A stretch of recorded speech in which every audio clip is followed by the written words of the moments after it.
Hi, Kate. So I'm here with your infographic that you made using Google Drawings. So visually, this looks pretty good.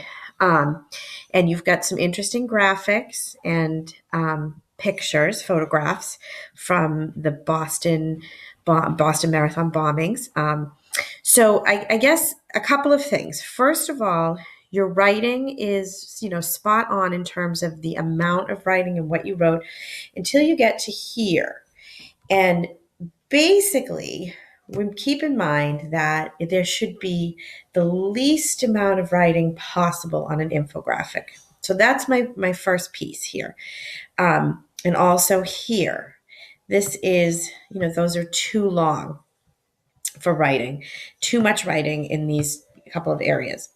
So that's my first piece. My second piece is that there is no connection to any psychological concepts or any of the units that we studied.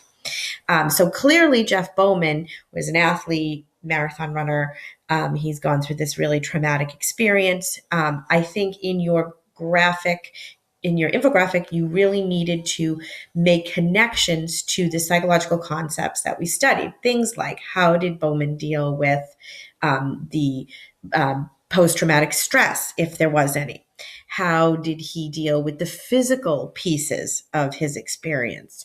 How is he dealing emotionally with friends and family and, fellow athletes who may have experienced the same experience with him, at the marathon in 2013?